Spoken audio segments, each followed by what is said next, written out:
Midianites. Midianites.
Hey, I apologize.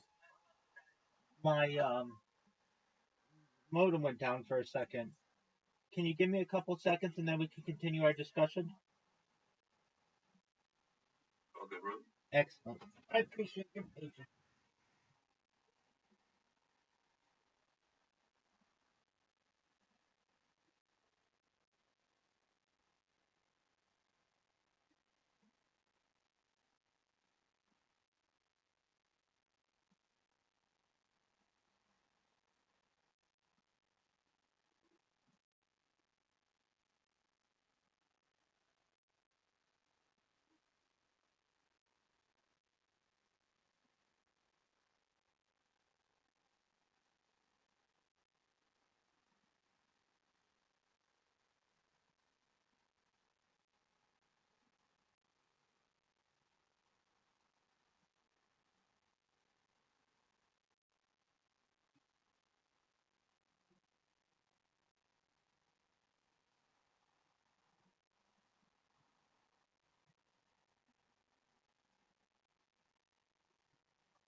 I'm here. What are we waiting for, by the way? I'm resetting my live stream. If my internet ever hiccups, I have to reset them all, and it takes. I'm nearly done. I'll be done in a few moments.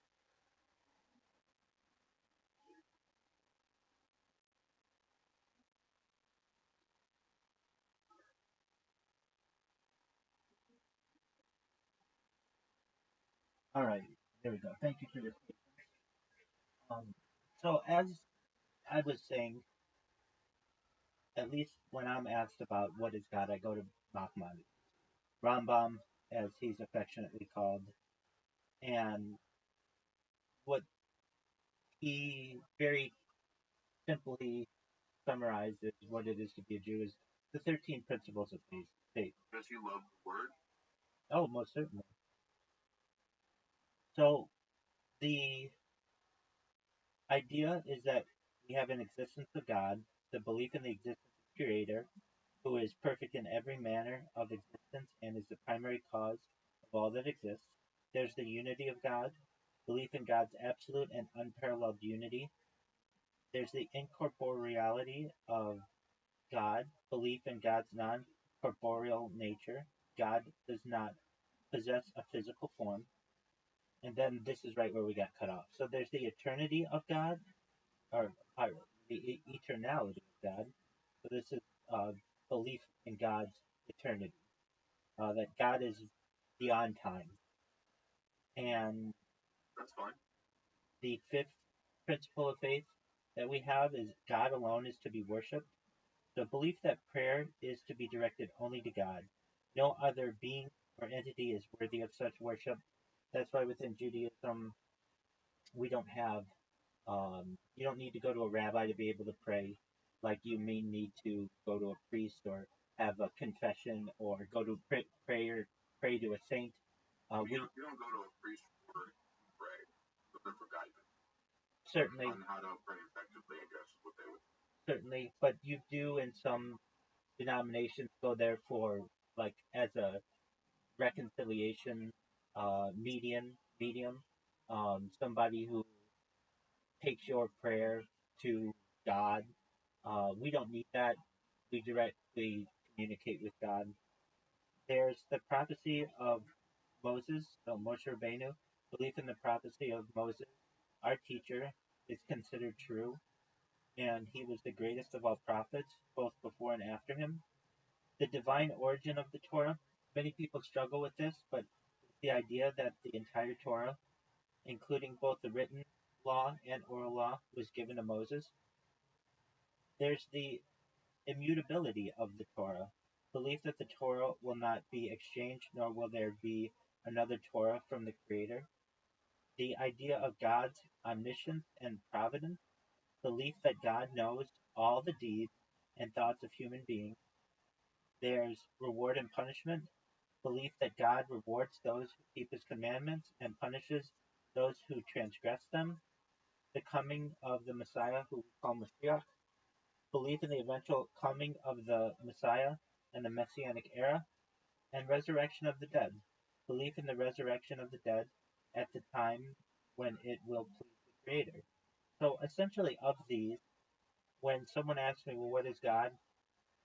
It's really, this is just a traditional interpretation, but we believe in the existence of God, the unity of God, the the non-corporeal nature of God, the eternality of God, or God's eternal, um, the idea that God is beyond time, and that God is alone to be worshipped. And um, those five principles are really a good foundation for a human's understanding of what God is. But the key point of this, no matter how much we hold Rambam or Maimonides as a pasuk or a spiritual guide, not even he knew. That was just his interpretation in about 1100 of the Common Era.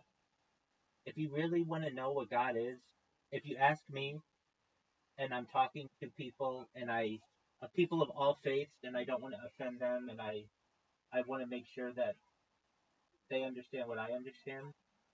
I refer to God as God is in everything.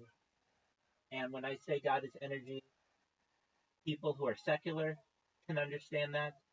People who are religious can understand that. People who are spiritual can understand that. And it, to me, God is that energy force that allows everything in the universe to exist in the divine symphony and dance that we are a part of. What form of energy? All forms, All forms of energy. correct?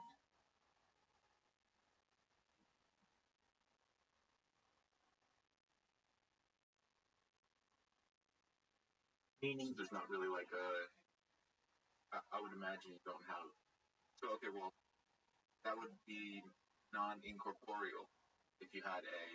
You took each form of energy, the mathematical equations we have associated to each form of energy, uh, and we put them all together, and we're like, okay, well, these are all the forms of energy. God is this equation, or these disjointed equations. yeah, that gets messy. Yeah, if we couldn't figure out a direct way. That gets messy and scientific. And when you try to put God into a box, you're just going to look foolish. If I'm talking to Jews and they want to know, okay, what specifically do we need to know? It's about God's eternality, the non corporeal sense of God, the unity of God, the existence of God. But if I'm talking to people who are perhaps non practicing Jews, who don't believe in those kinds of things, but I still want to give them a common ground, if I say to them that really all of this means is that God is energy, they understand that. And people of all backgrounds understand that. And I really think that's what people believe when they're praying to something. They are praying to the spiritual or divine essence of that which makes up the universe. That to me is God. Yeah, I used to do that. I used to do that with everything I had in my heart. Good. Then I feel you were praying to God. Well, God doesn't respond then. Now that may be true. So if God doesn't respond, then why would I think that God existed? I didn't hear something that said, yeah, I just chill out for a bit, I'll be around. I didn't hear that much. Well, God doesn't. There's no reflection, I guess, of the as a whole. The truth of the matter. Maybe you could say that. The truth of the matter is. The truth of the matter is, no one knows. We're all agnostic. It's all subjective opinion. Including me. You don't know. I don't know. Maimonides didn't know. Moshe Rabbeinu didn't know. He was human. None of us know. We're. Are you kidding me? Just one moment. On a concept. Just one moment. Just one moment, Kingsley. For some reason, my having some internet issues. I may have to do a hard reset on my router. Anyway, can you repeat what you just said? I would say that with a grain of salt, talking to a person. The I'm talking to an individual about a concept greater than myself, greater than myself, important to both of us. But potentially trying to describe the so the character of an entity that encompasses not just all life but all physical matter and the space between.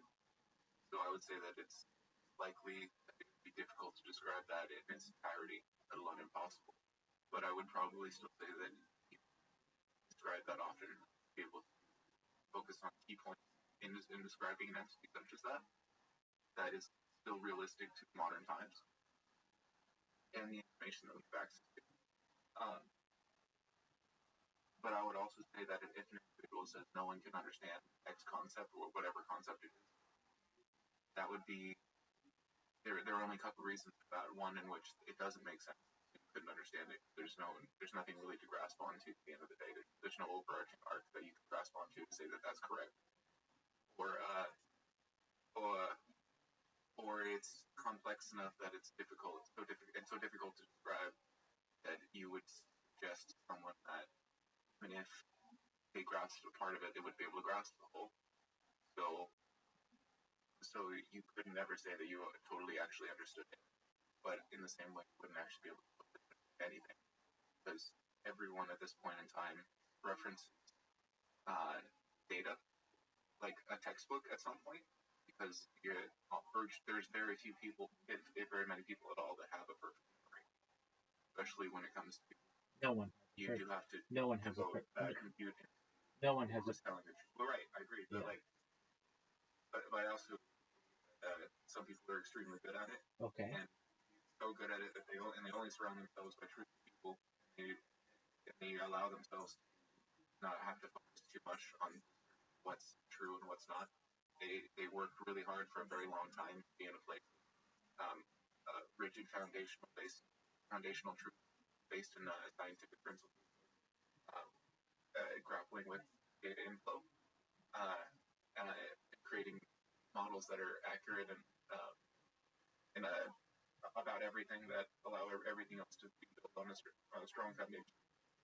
And they didn't have to devote much resources to discerning what's true and what's false outside of what they did while they were using the scientific process to work on their mathematical principles.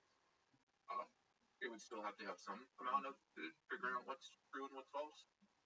But if you had a really good foundation, then you wouldn't have to do it as much as other people do, because people out the gate tend to lie to each other pretty commonly. Nevertheless, it would just be their opinion. I am spiraling, but yeah. Nevertheless, it would just be their opinion. If you ask any rabbi, it is. Every opinion is subjective. As a speaker, yeah. Every opinion is subjective.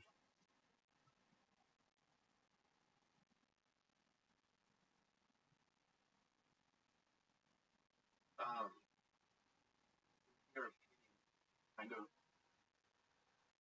Every person. In the same way that, like, everything. Right? Then it's all subjective. It's not. Right, that's what I'm saying. So the concept of objective exists, but yet nothing can be objective. Hold on. Yeah. Hold on.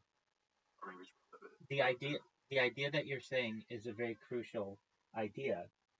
The idea is every opinion is subjective except that sentence. That's the only objective opinion there could be. It's very paradoxical.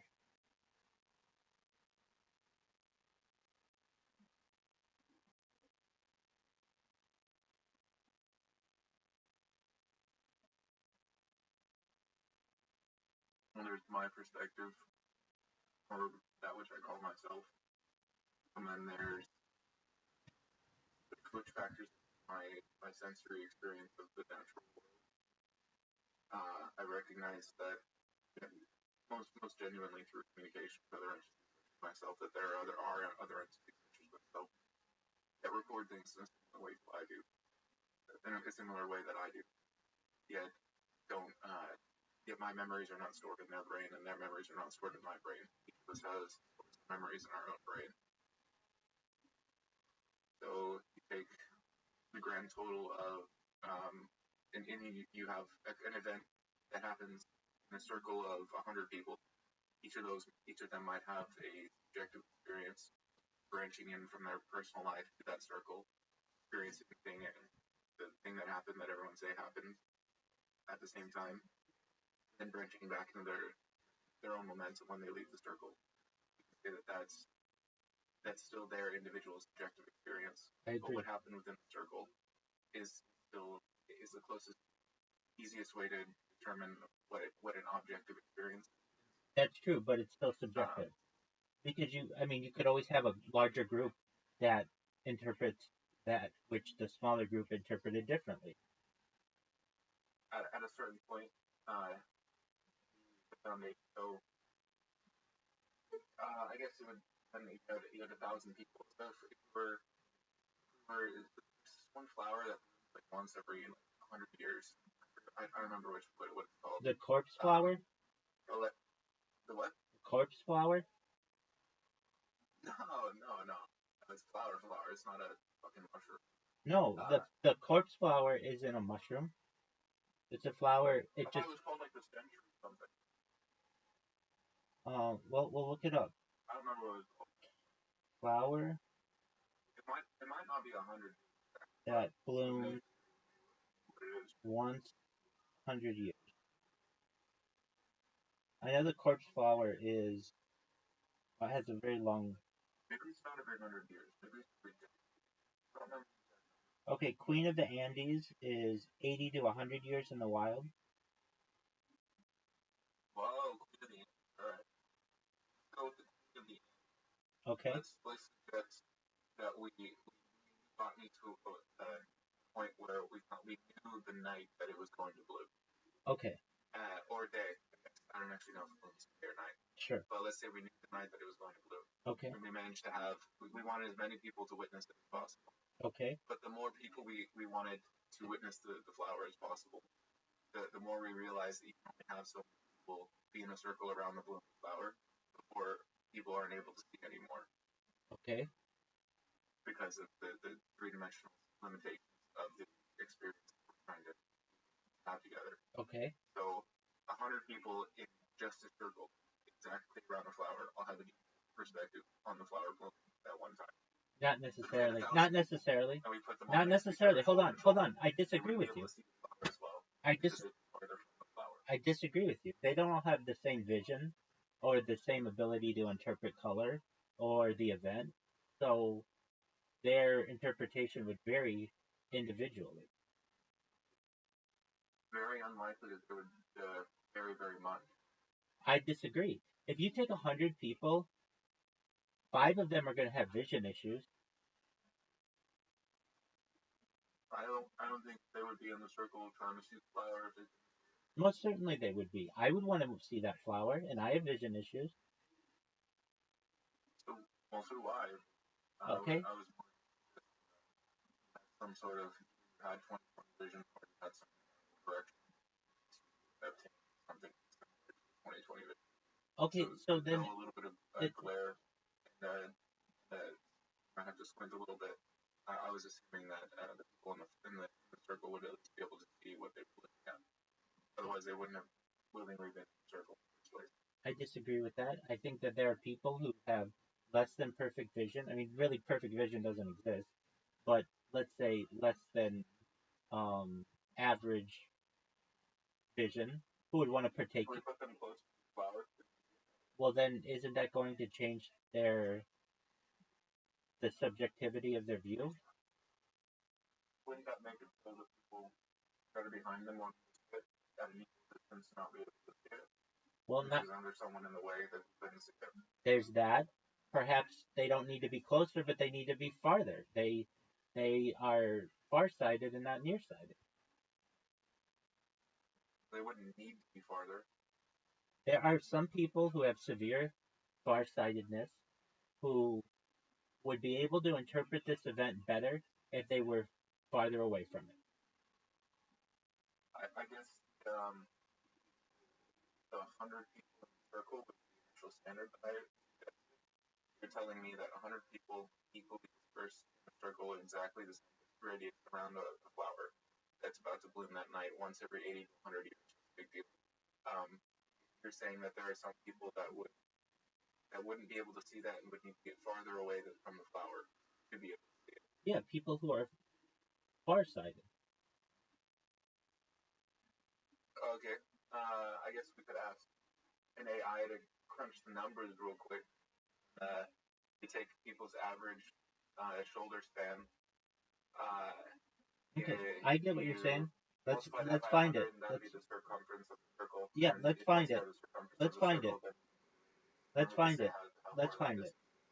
Then we can say If I had how an many people object in the would have middle of a circle and I had 100 people around it, approximately what would be the radius between each person and the center object on average? Sorry?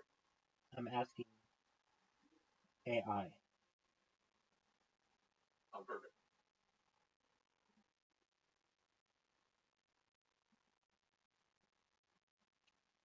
How many feet approximately would that be with average sized people? 100 people in a line, shoulder.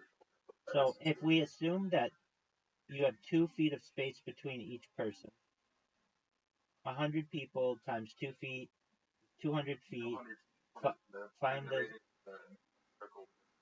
so it'd be like 31.83. I mean, Around 60, it's yeah, 31 so point 60 something, right? it's 31.83 feet. 200 circumference pi r squared. Circumference doesn't matter. Radius is the only thing that matters. Yeah, circumference absolutely doesn't matter. That's 200 feet. It would be the circumference of the circle on the floor. Right. So it's 200 equals 2 pi r. R is equal to 200 over 2 pi, which is approximately equal to 200 over 6.28. Pi is great, by the way. Pi was your which is original design. Approximately 31.83 feet.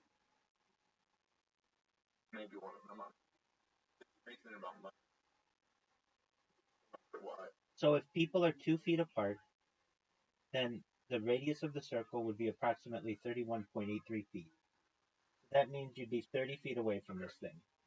And there are some people who would be able to view this object better if they were farsighted, if they were further away from it. Some people. Not everybody, certainly not the average person. Then there would be other people who would not be able to see it as well at 31.83 feet and would be better served being closer to it. Nevertheless, all of their interpretations of this would be their subjective opinion of what they were viewing when it bloomed. All right, now let's do a thing where everyone describes as much of the flower as possible. Everybody writes down in a journal. And then we have, and yeah. Oh, and everyone takes a picture of what they saw and confirms whether or not that picture is the one that they took or not. Absolutely. That's still subjective. Right, so I'm telling you that everyone took a picture of that. Yes, that flower would be slightly rectangular. But the picture of the guy left and right of you has almost the same picture. Very slight difference. Right. That's subjective. Basically the same picture. No, but it's not and objective. Also their descriptions would all be other. No, they wouldn't. Some people may speak different languages. Some languages may have different words to be able to describe things. Well, now I feel like we're going on the part of that. We're like, okay, but there, some of the, because there's only so many things there to describe. Incorrect. Even if someone had a different description, there's only so. If everyone described it as much as they could as possible, then they would all have a similar description. Incorrect. It's not virtually the same. And if you compared everyone's pictures, besides the slight difference in angle of flower, it's still the same picture. Especially when you compare it to the guy left and right of you in that circle. I disagree. If we were how could you disagree at this point? If we were to take your main point was that some people have look, king and coin. You gotta let me finish my sentence. If we were to take I was not cutting you off there. Now I am. If we were to take the flower and exchange it for, let's just say, snow. Okay? Just a pile of snow. Generally, people would be able to describe the snow. But if you get Eskimo people or Yupik people or Inuit people who are very associated with snow, they have like 30 different words to describe snow. And so they may be able to describe snow differently in their languages than just your average person. In the same way, move the flower back. Tribal people may have different ways to interpret such a natural thing as this flower than you or I may. You or I may just say, well, it's a flower. It bloomed on this time. It was this color. We don't have that many words to describe it. Yeah, right, right. So which things recur the most? The color, the the of the flower and the stem. Uh, that would probably be the most recurring thing. That it's a flower. You can't really see texture very much at that distance. You're not touching the flower. Uh,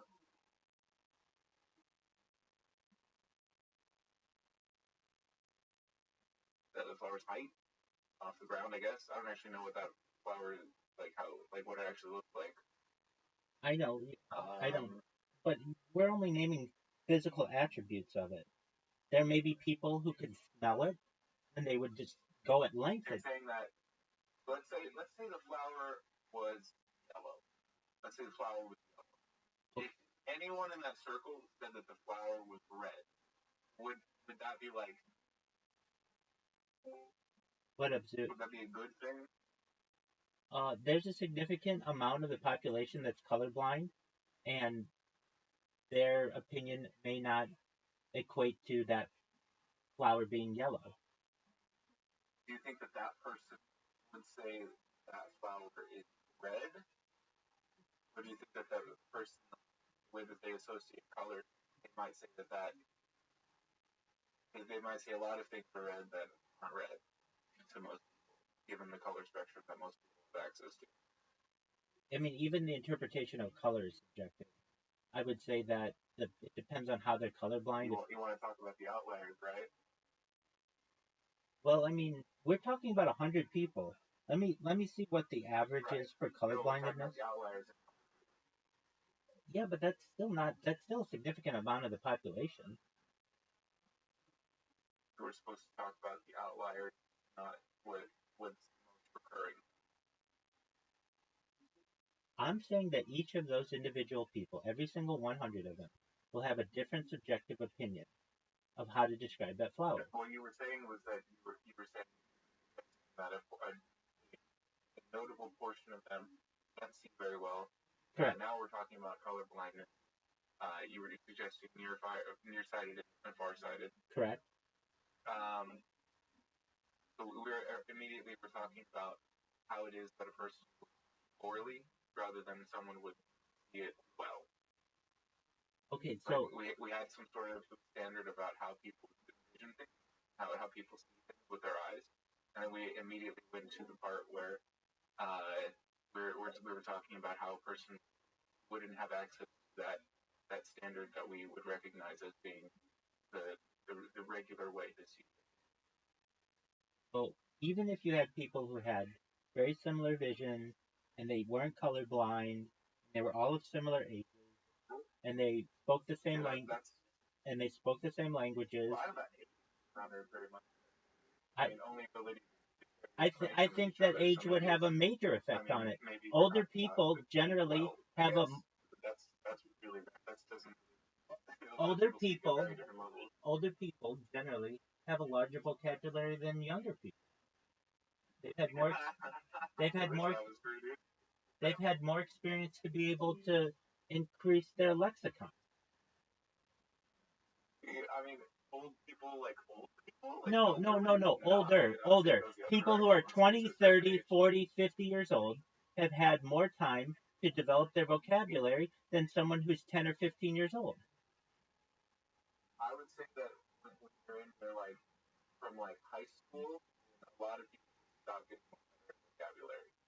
Okay. And then in high school is when you start noting how, maybe college, you can say that they expand their vocabulary finally, but mid-20s is probably the time that they start expanding vocabulary. At what age does a person's vocabulary generally, is it the largest? So, at least according to AI, it's 30 to 40 years old. So you're saying high school and college, and I'm saying, okay, that's your opinion, and you're entitled to it. I'm saying that I think it's probably closer to 40, if not 50. But what's your opinion? Probably about age 45 is probably a good median for when someone's vocabulary is What developed. would your opinion before you asked the guy? I would have probably said about 50. So you changed your opinion based off of what you just read?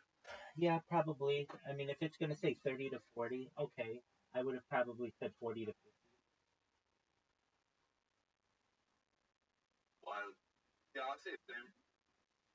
Okay, I mean, But nevertheless, I would say that people develop their style in high school. we're not talking style though. We're talking about how many words they know. We're talking about how many words they know and how they can describe something. And I would say, I even think I'd probably say it's. I'll probably go back to 50. That someone who is 50 years old knows more words than someone who's 40 years old. Generally, the mind starts to wane probably into the 60s and 70s and 80s certainly. But a 50-year-old person is basically in prime vocabulary, a prime vocabulary age. And what are they doing to expand the vocabulary? Watching news? Are they No, watching no, no, TV? no. It doesn't have to do with that. It has to do with them having experience hearing words for 50 years. So even if they don't necessarily use the words regularly, they have an understanding of what they are. You're telling me so?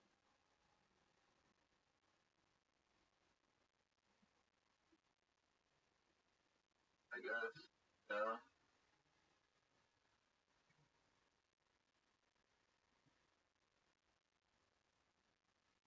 I'm not really sure if so this is because we were talking about the the age that they were when they so when they were in the circle as one of the indicators of I don't know how many ways to describe a flower in a circle of 100 people are there. Um,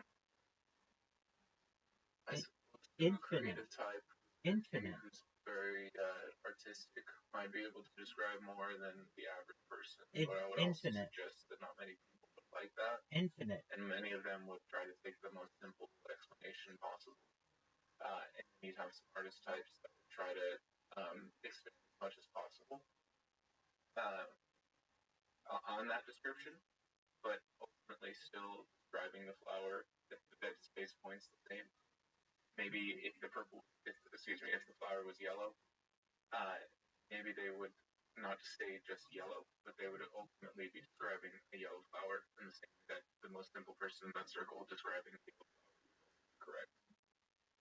The only time you come into an issue was if someone tried to say the flower was red. Um, and even then, you might try to say, well, that person was taking poetic justice. But if that person was just describing it as red, maybe you could say that the flower to them was red because of something like color blindness. But also, you could say that that person maybe like witnessed the death of 32,000 baby boys just before and didn't think of anything. Everything they ever did in life was red. That's all they could see in their lives, but in their life, because that's it. Um,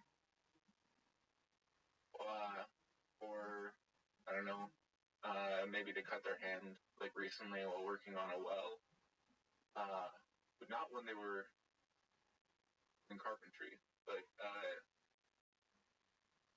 or maybe it's a female or even a male just about that time.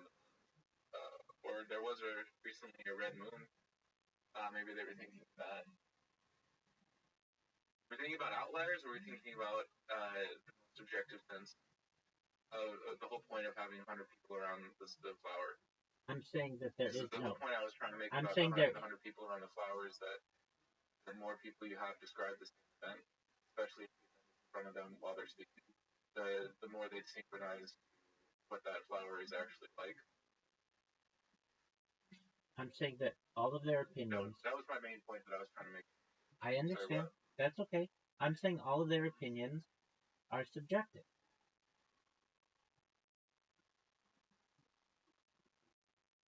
Right, but my whole point was that the way that you describe an objective experience is by describing something in front of you, like all the data points you have access to. If someone says a data point that you say yourself that you consider it in front of you, it's also true. You can also repeat that if you'd like, but at the same time, it's somewhat relevant to your experience. Someone else is describing something you determine as true is relative to your experience, your perspective just slightly, neither in a positive nor negative way, just expanding your experience. To be honest, if you were taking that information,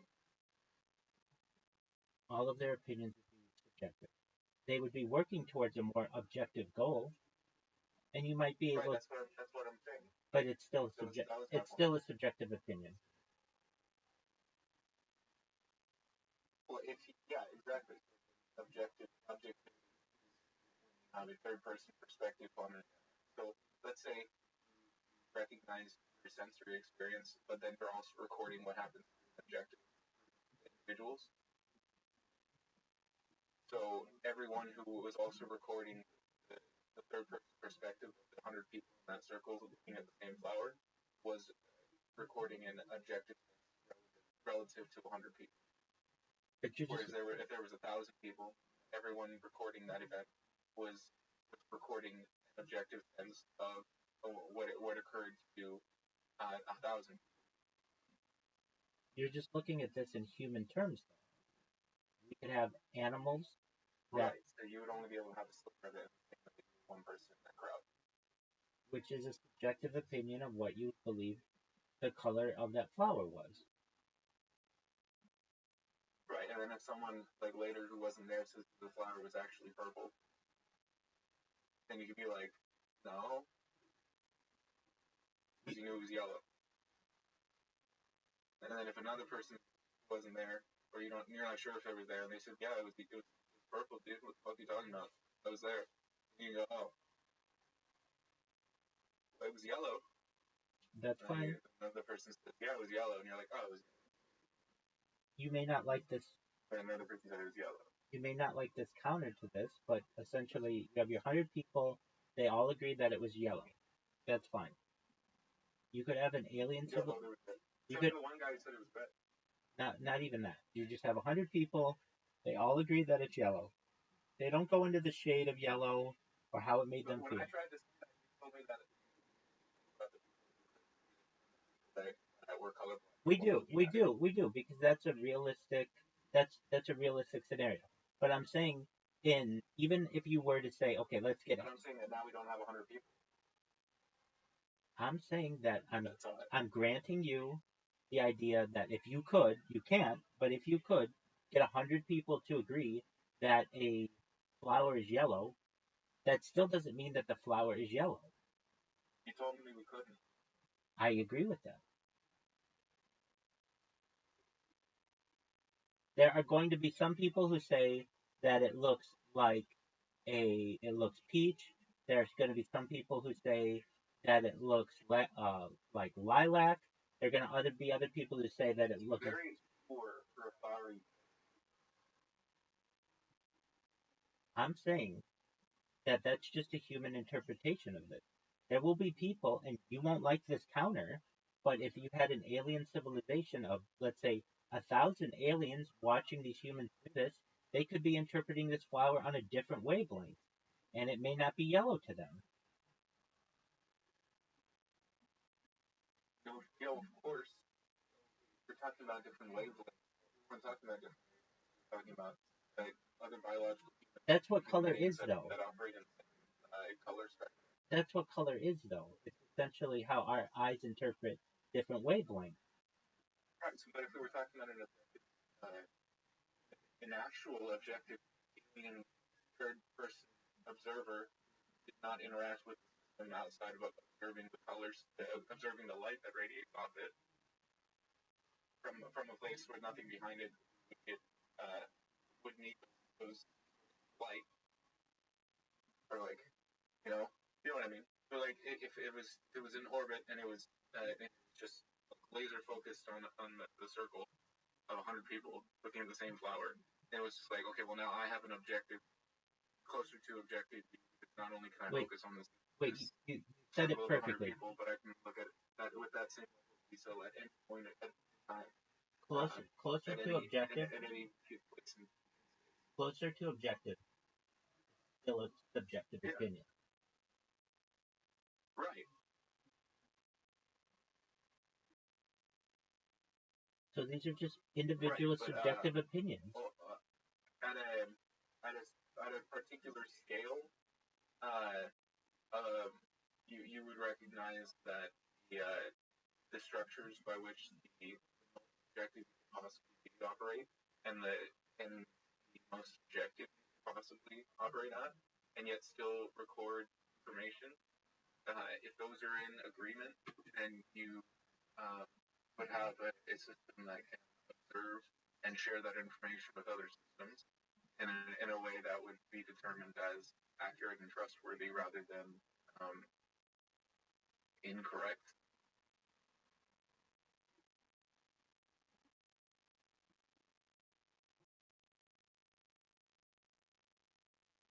It would just be For subjective instance, opinions. It would if be we were similar talking subjective about, opinions. It would be similar subjective opinions, but it would still just be subjective Could be what? opinions. It would be similar subjective Yeah, opinions. I know.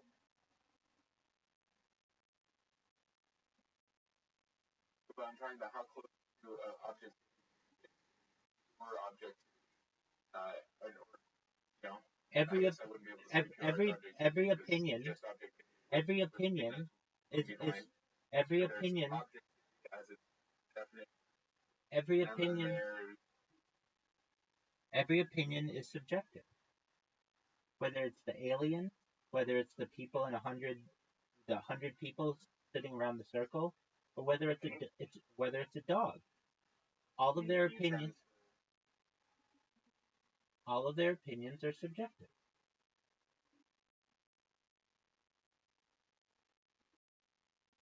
right. So we should utilize manipulation machines that are uh, convincing us to pay them money as our main communication with intelligence that can access more data points than us at a given time. That's beneficial. But at the very least, only when it requires higher states of compute rather than having access to a whiteboard in our vicinity to crunch numbers and calculator, I guess. I guess calculator is fair enough. Like a TI-80, that's what I mean, no. Like a Silver Edition TI-80 calculator or something. Okay. Silver Edition, I guess. But it doesn't matter if the whole point of interacting with that entity is manipulating me for financial gain because I can use crunch numbers that I could have done on my own, but it was because of the amount of time it would take to do it myself with crunching all the numbers and be inaccurate. It would be much better to just pay money to the system to do it for me.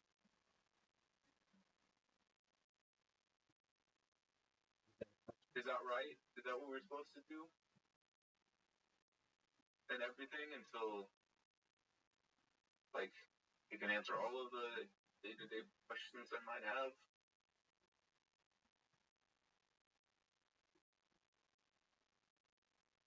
Can you summarize your question? It told me a long time ago that it wasn't allowed to be Twitch or something like that.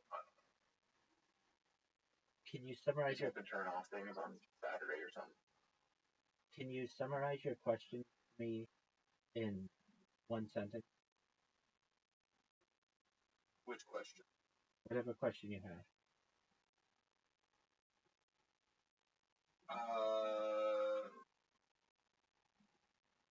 So, because of the objective third party observer being subjective we should I not disagree with the premise already.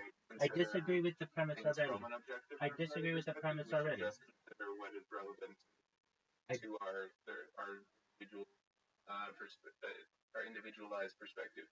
Whatever point in which we can condense down to and not go any further down. That's the only realistic perspective that you should consider, and you should never really particularly care about the objective third-person perspective. You should only reference it from your individual perspective. And if your individual perspective says murder the males and take the females to as your servants, concubines, and or wives, if you really care about them, go do it. Please summarize whatever your question is in like 50 words, not a run-on sentence. Like, tighten it. 50 words exactly. No, just less than 50 words. I'm not sure why I'm even prompted exactly. King and coin. I didn't say that exactly 50 words. I think, hey, we were able to have some really great conversations. In one conversation, you want me to boil that down to 50 words exactly? No, I don't want you to do that. Like King and coin. We had a really great conversation, and now we're just disagreeing about something. Okay, that's not getting us too far. I can't boil it down to 50 words exactly. Okay, that's fine. I didn't say exactly 50, but just don't make it a run-on sentence.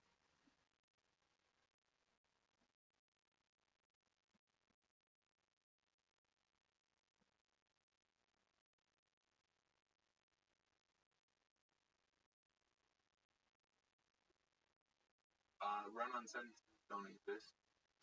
Run-on sentences are something you read in a Word format, like if you wrote a text document and then submitted that to a school system, then run-on sentences might exist.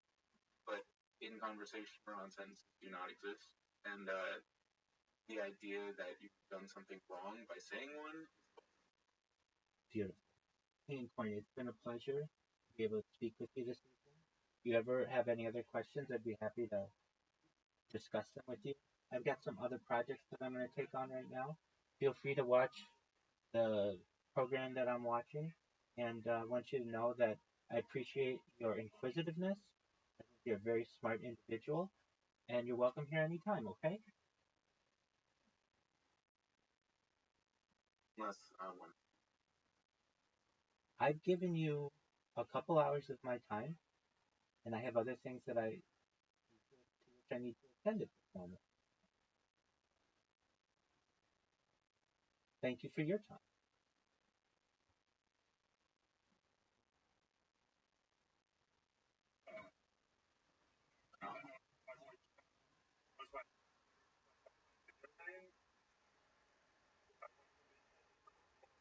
Yeah, I guess. Rapist and pedophile. I try to explain myself. Pedophile. Turns out that's exactly.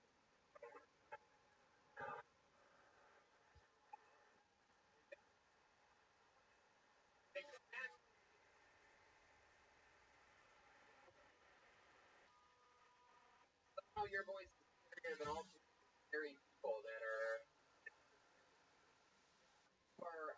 You are a real wonderman. Wonderful. Look at you. Big giant. What's going on out there, Candy?